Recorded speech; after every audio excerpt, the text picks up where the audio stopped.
Hello students, सभी के लिए राम राम, सभी के लिए राधे राधे। तो आप सभी का आपके अपने online platform Sunil Chaturvedi online classes पर हार्दिक स्वागत है। जैसा कि आप सभी को पता है, जो हमारी आज की जो क्लास रहेगी वो रहेगी अपन की राजस्थान का इतिहास एवं कला संस्कृति। किससे संबंधित रहेगी?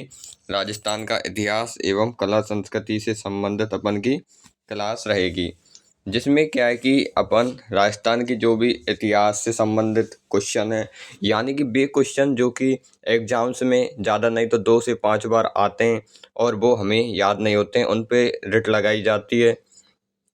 ऐसे क्वेश्चंस को हम आपके समक्ष प्रस्तुत करेंगे। वो भी किससे संबंधित रहेंगे? राजस्थान की आर्ट एंड कल्चर, जैसे रीट एग्जाम है, जैसे अपन की 4th ग्रेड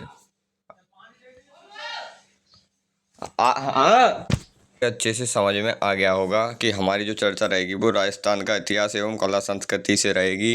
तो अगर वीडियो अच्छी लगे तो चैनल को सब्सक्राइब करें, कमेंट करें, लाइक करें और ज़्यादा नहीं तो 20-22 लोगों के बीच में शेयर भी करें, जिससे कि उनके बीच में भी ये इतना अच्छा सुनियोजित कंटेंट पहुँचे।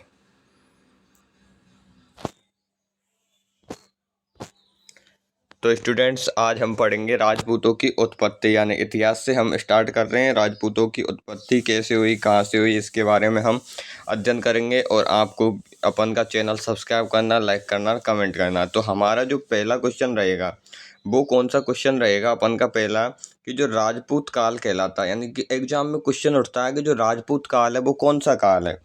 क्यों? क्योंकि हम कंपटीशन में पढ़ रहे हैं, तो हमें अच्छे से पढ़ना पड़ेगा। अच्छे से कैसे पढ़ेंगे? जब एक अच्छा टीचर अच्छे ढंग से पढ़ाएगा तो हम पढ़ेंगे। लेकिन ये कंटेंट मेन होता है, कंटेंट कहाँ से लाएं?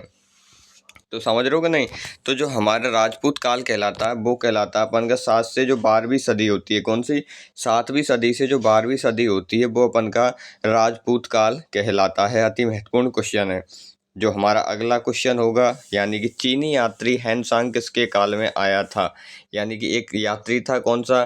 चीनी यात्री था, उसका नाम था हैंसांग। वो कौन से किसके काल में आया था? तो किसके काल में आया था? वो अपन के हर्षवर्धन के काल में आया था। और आपके सामने तुरंत ही इसकी पीडीएफ अपलोड कर दी जाएगी अपन के ऑनलाइन प्लेटफॉर्म जो टेलीग्राम चैनल है उस पर। और हमें जुड़ने के लिए चैनल को सब्सक्राइब ज़रूर करें। अब आगे चलेंगे, अगला क्वेश्चन हम पढ़ेंगे। तो जो हमारा अगला क्वेश्चन होगा, अति महत्वपूर्ण क्वेश्चन होगा, क्वेश्चन नंबर 78, कि राजपूत शब्द का प्राचीनतम ग्रंथों में उल्लेख मिलता है। कि भाई साहब, ऐसे कौन कौन से ग्रंथ हैं जिसमें राजपूत जो शब्द है उसका वर्णन मिलता है? अति महत्वपूर्ण क्वेश्चन है, एग्जाम में आ सकता है, क्यों नहीं आ सकता? तो समझ रहे हो कि नहीं? तो कौन कौन से ग्रंथों में इसका उल्लेख मिलता है? तो जो इसका उल्लेख है वो मिलता है अपन के 1, 2, 3, 4। अरे भाई साहब, ये तो चारों ही ग्रंथों में मिल रहा है। 4 ग्रंथ कौन कौन से? पहला अपन का अर्थशास्त्र। क्या? अर्थशास्त्र में भी राजपूत शब्द का वर्णन मिलता है। कादंबरी में भी मिलता है, हर्षचरित्र में भी मिलता है, और अपन के कालिदास का नाटक है उसमें भी राजपूत शब्द का वर्णन अपन को मिलता है। यहाँ तक आपके अच्छे से समझ में आ गया होगा। अब अगले क्वेश्चन पे चलेंगे। अति महत्वपूर्ण क्वेश्चन की श्रृंखला हमारी चल रही है कि राजपूतों की उत्पत्ति भारतीय आर्यों से मानने वाले विद्वान कौन से थे? अब भाई साहब, अपन ने कोई ने तो कही है कि राजपूत ब्राह्मण है, क्या यानी कि ब्राह्मणों से पैदा हुए हैं, कोई न कछु कह दे। लेकिन भाई साहब, अब एक आध दो आदमी ऐसे हुए हैं जिनने यूँ कही है कि जो भारतीय आर्यों से हुई है, किनकी? राजपूतों की उत्पत्ति हुई है। वे आदमी कौन है? तो बे आदमी कौन है भाई साहब? 1 नंबर, यहाँ पे क्वेश्चन का जो आंसर है आपके लिए रेड मार्क कर दिया गया है।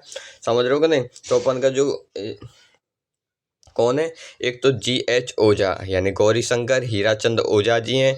दूसरे कौन से अपन के? CB वैद। कौन है? CB वैद। यहाँ तक आपके अच्छे से समझ में आ गया होगा। अब अगले क्वेश्चन पे चलेंगे और अच्छे ढंग से अगले क्वेश्चन को अपन पढ़ेंगे। आपके लिए हर क्वेश्चन इम्पोर्टेंट है। क्यों? क्योंकि हर क्वेश्चन से और आपके लिए एग्जाम क्वालिफाई होती है। जो अपन का क्वेश्चन नंबर 80 कौन सा है, कि जो आबू पर्वत पर ऋषि वशिष्ठ द्वारा हवन कुंड की रक्षा हेतु उत्पन्न हुए। यानी भाई साहब, आबू पर्वत पर ऋषि वशिष्ठ ने एक हवन कुंड बनवाया था। उस हवन कुंड की रक्षा के लिए जो ऋषि वशिष्ठ है उसने योद्धा उत्पन्न किए थे। अब भाई साहब, उन योद्धाओं के नाम क्या क्या हैं? समझ रहे हो कि नहीं? उन योद्धाओं के नाम क्या क्या हैं? मतलब क्रम से अनुसार कौन कौन से योद्धा उसने उत्पन्न किए। तो सबसे पहले किया उसने परमार। कौन किया? सबसे पहले परमार, उसके बाद चालुक्य, उसके बाद उसने क्या? प्रतिहार, और उसके बाद उसने चौहान। क्या?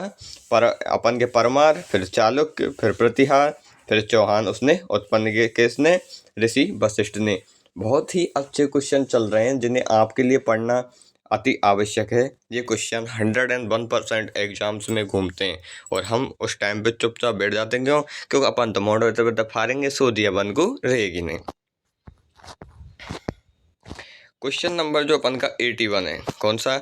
अब अपन का आ गया क्वेश्चन नंबर 81 यानी 81, यानी कि चंद्रवर दाई द्वारा अपने ग्रंथ पृथ्वीराज रासो के अनुसार ऋषि वशिष्ठ के हवन कुंड की रक्षा हेतु सबसे अंत में किस योद्धा को उत्पन्न किया गया था? तो अपन ने ऊपर के क्वेश्चन में पढ़ी थी। पहले कौन हुए? परमार सबसे पहले, और सबसे लास्ट में कौन हुए थे उत्पन्न? चौहान हुए।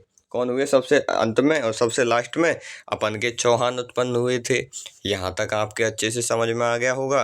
अब अपन क्वेश्चन नंबर 82 पे चलेंगे और उसे अच्छे से पढ़ेंगे। अगर वीडियो अच्छी लग रही हो तो चैनल को लाइक करें, सब्सक्राइब करें और कमेंट ज़रूर करें। ज़्यादा नहीं तो अपने जितने भी जो अजीज मित्र हैं उनके बीच में वीडियो को शेयर ज़रूर करें।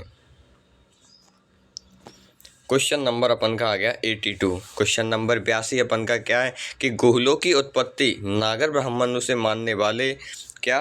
कि गुहलों की उत्पत्ति नागर ब्राह्मणों से मानने वाले विद्वान कौन थे? इन्होंने बिजोलिया अभिलेख को आधार माना है। बहुत अच्छा क्वेश्चन है भाई साहब। क्यों? क्योंकि अब भाई साहब गुहेल बना दिए कौन? ब्राह्मण के। ब्राह्मणों से ये पैदा हुए हैं भाई साहब।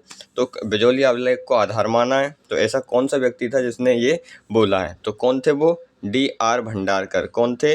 D.R. भंडारकर। ये क्वेश्चन ऐसे हैं जिन्हें कि आपके लिए बुक में नोट करना, यानी एक अलग से कॉपी लें, उसमें नोट करें और अच्छे से इन्हें पढ़ें। अब हम अगले क्वेश्चन पे चलेंगे।